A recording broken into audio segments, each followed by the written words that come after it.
Hello बच्चों, कैसे हो आप। आज हम आपके लाए हैं प्रिंसिपल ऑफ इनिशिएटिव। जो मैं बीएससी पढ़ाता हूँ, ये प्रिंसिपल आपको पढ़ाता हूँ, लेकिन मेरे को बड़ा दुख हुआ। क्यों दुख हुआ? क्योंकि अभी पीछे आपको पता ही है, थोड़े दिन पहले एसी हमारा ख़राब हो गया था। जो एसी ख़राब हो गया तो ये हरिओम भैया ने हमें कहा कि सर उस वाले जो रिपेयर करता है ना एसी, उसको बुला लेते हैं। मैंने कहा नहीं उसको नहीं बुलाना, उसको बुला के लेकर आओ। मैंने उसका सजेशन नहीं माना और मेरे बाद में पछताना पड़ा मुझे। अगर मैंने उसका सजेशन मान लिया होता ना तो मेरे पैसे बच जाते। तो जो दूसरा वाला एसी वाला आया बड़ा महंगा था और उसने लूट लिया मेरे को। तो मैंने क्या गलती, कौन सा प्रिंसिपल फॉलो नहीं किया? हरिओम भैया की बात ना मानकर मैंने कौन सा फॉलो नहीं किया? That is principle of initiative. कौन सा फॉलो नहीं किया बेटा? प्रिंसिपल ऑफ इनिशिएटिव फॉलो नहीं किया। तो बेटा क्या कहते हैं principle initiative? Employ should be given fair opportunities to come up with a new suggestion, ideas and take decision.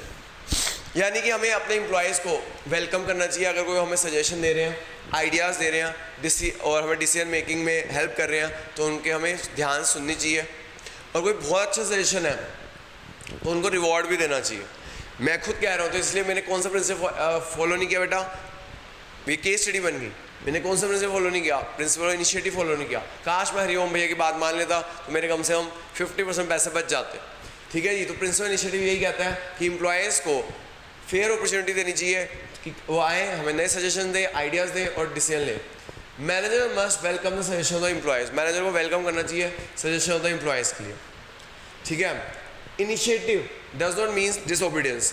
यहाँ पे जो मैं आपको बताना चाहूँगा, हरिओम भैया ने बिल्कुल, मैंने उसको इग्नोर मारा तब भी उन्होंने मेरी डिसओबीडियंस नहीं की। जैसा मैंने कहा उन्होंने वैसे फॉलो किया।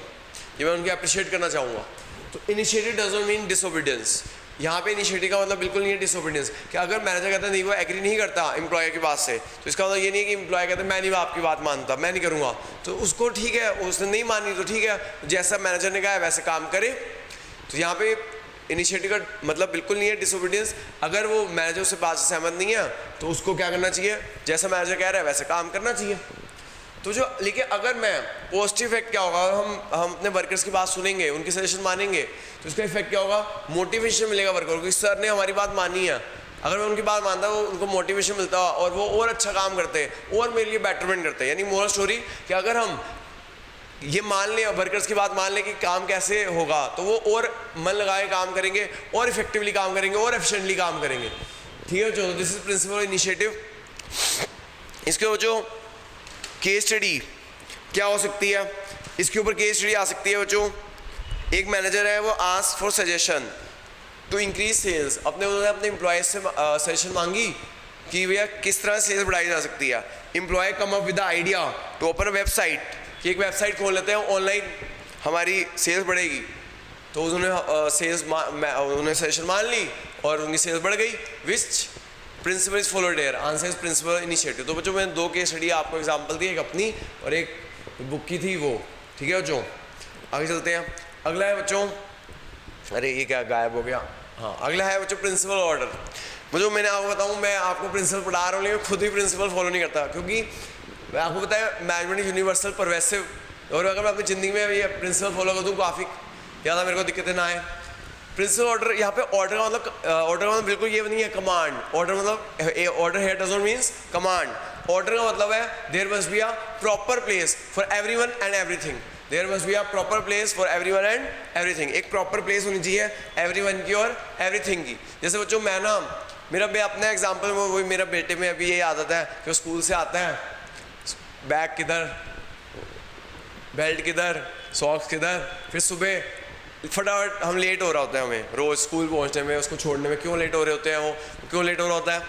क्योंकि बेल्ट कहाँ है, बेल्ट ढूंढो, कॉपी ढूंढो, रजिस्टर ढूंढो, टाई ढूंढो। तो यही अगर एक प्रॉपर प्लेस हो कि भाई शू यहाँ उतारने हैं और क्या कहते हैं बेल्ट यहाँ उतारनी है, तो हर जगह फटाफट मिल जाएगी और लेट नहीं होगा और टाइम पे तैयार हो जाएगा। तो यही चीज़ है बच्चों की हर चीज़ की, घर में भी, क्योंकि मैनेजमेंट के प्रिंसिपल यूनिवर्सल है, परवेसिव है।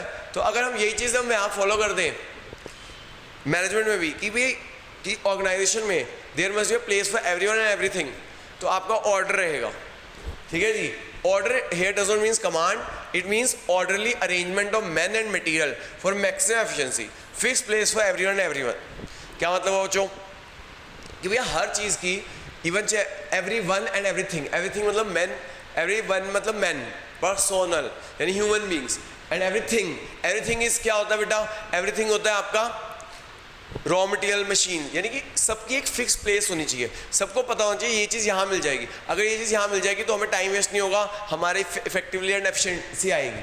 तो वो जो पॉजिटिव इफेक्ट होगा, if there is a fix place for everything and everyone, तो it does not create choice, choice मतलब कन्फ्यूजन नहीं होगी एक्टिविटीज़ में, और हमारी प्रोडक्टिविटी बढ़ेगी और एफिशिएंसी भी बढ़ेगी, प्रोडक्टिविटी बढ़ेगी और एफिशिएंसी बढ़ेगी। फॉर एग्जांपल एक मैनेजर है, उसका मैनेजर का ना कैबिन बना दिया जाए, सबको पता है जिसको मैनेजर को मिलना है, फैक्ट्री मैनेजर है उसको कैबिन है, सबको पता है इसको मिलना है यहाँ इस प्लेस में मिल जाएगा, ठीक है ना। तो अगर हमें पता है कि ये बंदा मिल जाएगा तो उसको ढूंढना नहीं पड़ेगा, टाइम वेस्ट नहीं होगा। इसी तरह मशीन्स है, मटेरियल्स है, वो एक पर्टिकुलर प्लेस पे होगी तो लोगों और वहीं पे रखी जाएंगी बार बार, तो हमें ढूंढनी नहीं पड़ेगी, टाइम वेस्ट नहीं होगा और हमारा टाइम बचेगा। तो यानी प्रिंसिपल ऑर्डर है कि देयर इज अ, ये वाली कीवर्ड याद रखना, there must be a place for everything and everyone, यानी कि एवरीथिंग मतलब machines, material, raw material, everyone, everyone मतलब ह्यूमन बींग्स, यानी ह्यूमन बींग्स का भी एक पर्टिकुलर कैबिन होना चाहिए, ठीक है। जो अच्छे से नोट करो, मैं आप हालांकि साथ साथ केस स्टडी भी डिस्कस करता जा रहा हूँ, मुझे उम्मीद है आपको समझ आ रही होगी। थैंक यू बच्चों।